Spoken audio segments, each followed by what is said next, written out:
شبت النار فكر شب نيران، شاش راسي بالابيات الحماسية، حفل تخريج رمز العز وعنوانه، ضابط العز نايف حي طارية، الف مبروك له بالقافية والحان، وعسكر ابيات لاجل تضرب تحية،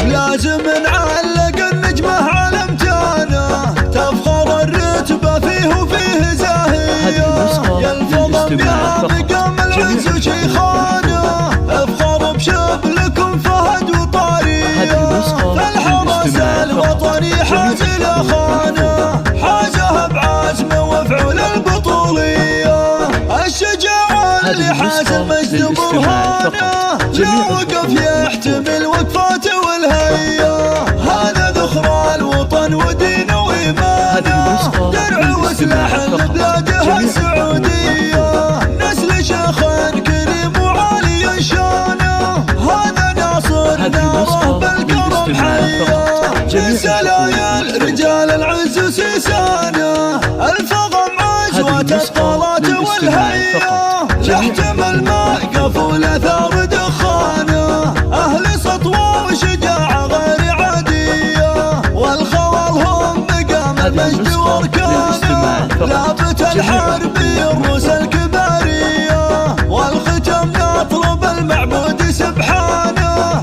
انه يوافقك يا طيب النيه، شبت النار فكر شب نيران، شاش راسي بالابيات الحماسية، حفل تخريج رمز العز وعنوانه، ضابط العز نايف حي طارية، الف مبروك له بالقافية والحان، وعسكر ابيات لاجل تضرب تحية،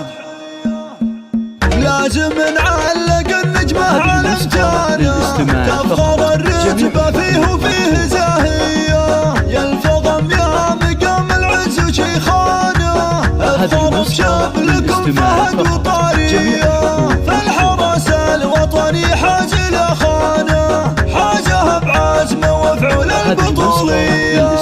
الشجاعة اللي حاز المجد برهانه، لا وقف يحتمل وقفاته والهية، هذا ذخر الوطن ودينه وإيمانه، درع وسلاح لبلاده السعودية، نسل شيخ كريم وعالي شانه، هذا ناصر ناره بالكرم حيه، من سلايل رجال العز وسيسانه، الفغم عجوة الطلات والهية،